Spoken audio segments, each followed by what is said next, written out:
Ayan guys, papakita ko sa inyo kung paano tinatanim ang kamote. Dito kami ngayon sa taniman namin ng kamote. Yan. Yan. Natanim na nila. So medyo umuulan. Papakita ko sa inyo paano yan tinatanim. Sa mga nagtatanong kung paano tinatanim ang kamote ay ito na ang sagot. Ako'y nakakapote dahil medyo maambon-ambon. Ito, papakita ko sa inyo paano tinatanim. Yan ho, ang aming mga magtatanim.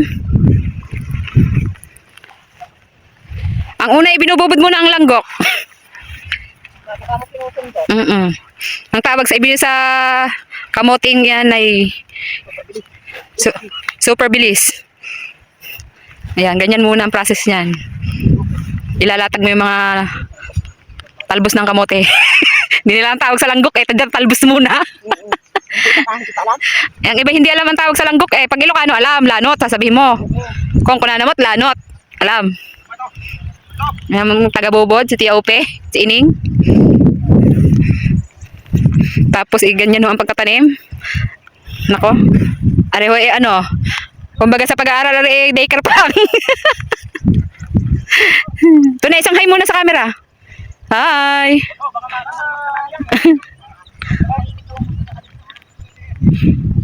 Ayan, ganyan ho yan tinatanim. Ayan.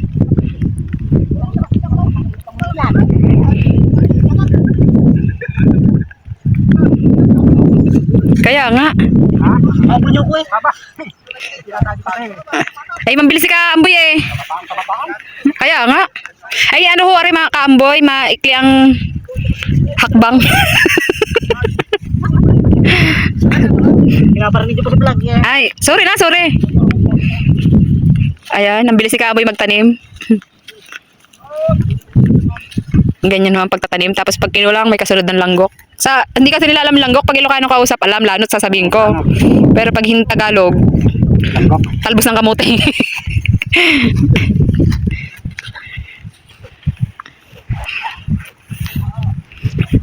Ang haba ng sunduan. Hanggang ilalim.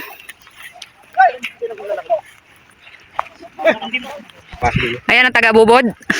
Hi muna sa taga-bubod. Pagkayaring araruhin, bububuda ng abono. Taga-abono yan. Ang masipag na taga-dala ng langgok, si Balbal.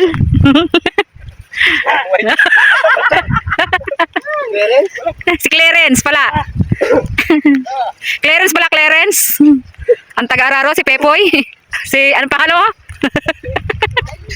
Si Papsi.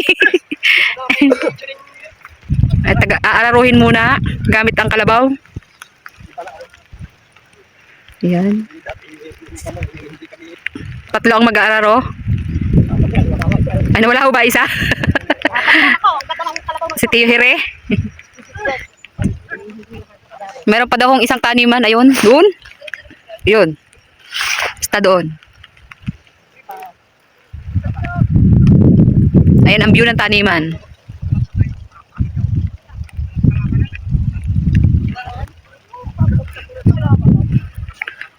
Ay, pag pala inani ito, kunwari, ano, laliw ah. Kaya nga, madapit sa daan. Dito man nakatanong pa mga yan. Yan, nakilala ang lalaw.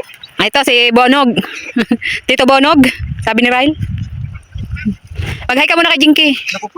Diyos ko. Jinky, yan sipag ni Bulldog, oh. Ba? Kaya mo mag-hi. Jinky, kamo. Hello, my loves. Oh. Baas na na ba? Ito ang sanay ng ating pag-inirap. Punit, talong isla ba sa itang yung asawa? Di pa padala ng pambiling bago? Jinky, shout out. Bago pambili daw ng long sleeve. Ang pangalan, Jessie. Ay, ala, Jinky. Jessie. Siya na, iba na. Ay, ito talaga yung pangmatigasan ng pagtatanim eh. Dahang ulo. Ang tigas ng ulo. Ang apo ng mamay naman, apo ng mamay, karyo. Tingnan nyo naman guys, ang bilis niyan. Oh? Apo ng mamay pala kero.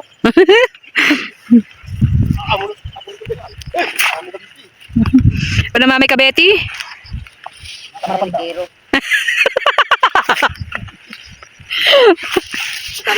Tama-tama na pando. Laban Pando, itim lamang eh.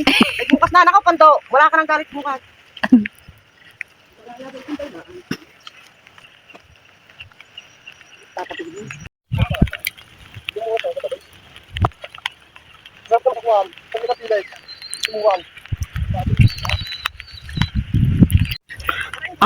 Ang luang pala. Kalahati pa lang to. Yun pa yung sa taas.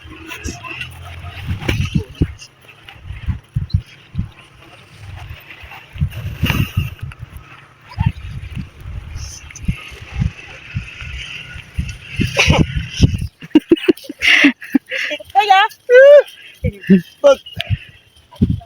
Nakatambay ka na? Baka hindi na, ang katakali ko lang. Ay, naka! Sa haba ng sunduan, hindi na nakatambay. Sas, si Pina may klipa ito. Ito, papagayang ka doon. Aba, pati warik pa nga yun doon. Kahirap dito. Paahon-ahon lusong. Ano to?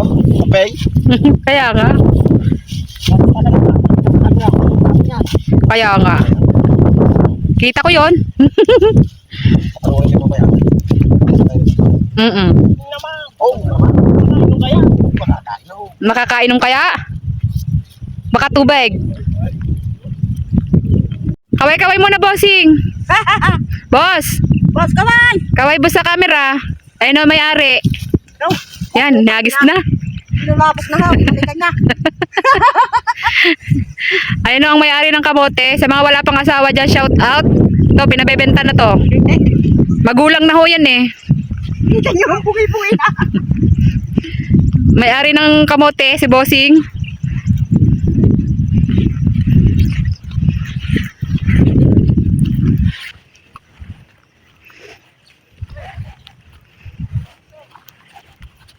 Papakita ko sa inyo guys kung gaano siya kaluwang. Kasi hanggang doon pa daw yan sa taas eh. Pangalawang araw na kasi nila ng pagtatanim ngayon. Aray, aray, aray. Ayan si bossing, naglilikom ng langgok.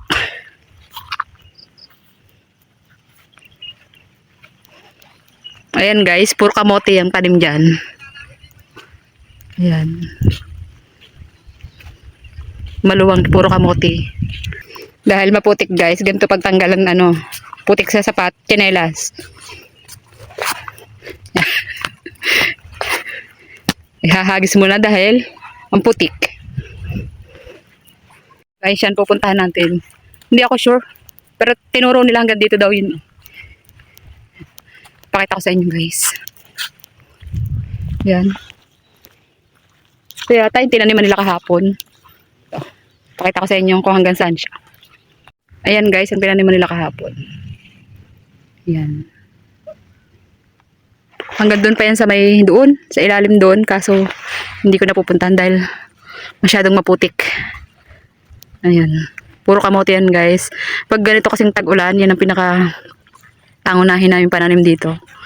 Sa probinsya ng Bataan. Dito pa kami sa Bataan. Ayan guys.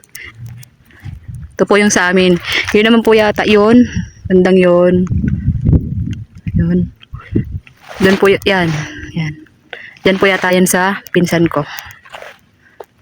Yan. Kanya po yata yan. May tanim na rin po yan kamote.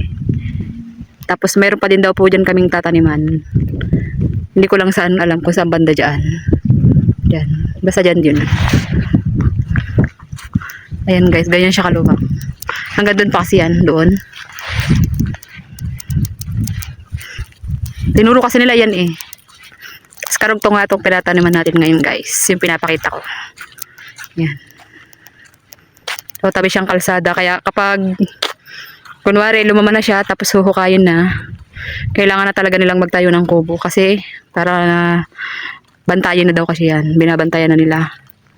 Ayan guys. Hindi naman mahirap yung daan dahil nakasemento naman siya. Ayan, nagtayo kami doon ng kubo-kubuhang maliit kasi umuulan.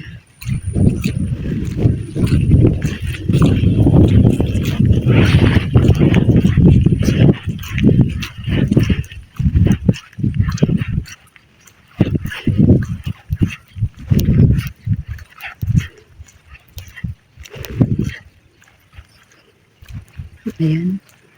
Buong view. Maganda yung view. Relaxing.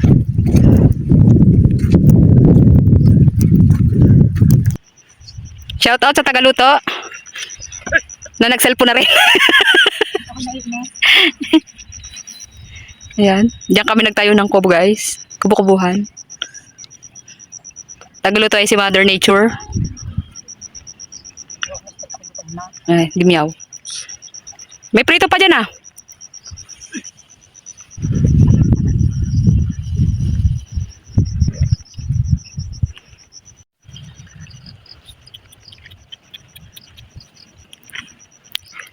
Yan na.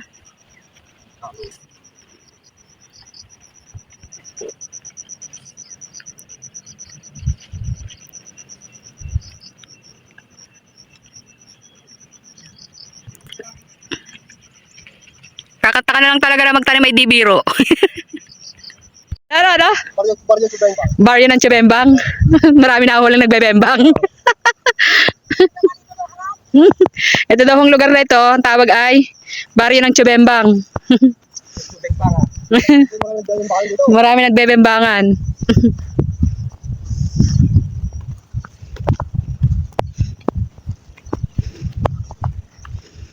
Kala ko natakot sa akin ng ang ulan dahil sa kapote. Hindi pala. Natakot sa manunudling, mababawasan.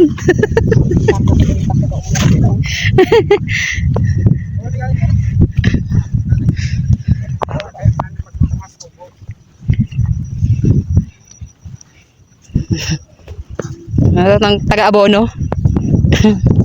Shoutout sa taga-abono, mayaman, may dala pang bag. Wala pera eh. Ang amin nung taga-abono may dala yatang milyon sa bag. 45. Nag-abono na may bag pa. 5 pesos. Tumulong na magtanim. Dito mo lang. Sukot.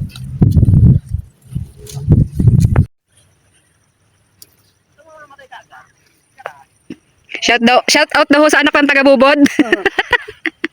Yung anak na nasa Cambodia. Ayaw umuwi. Na ayaw na daw hong umuwi, napasarap na sa bansang Cambodia. Nagtatampo na daw ho ang taga-bubod. Manawagan na. Hindi yata uuwi.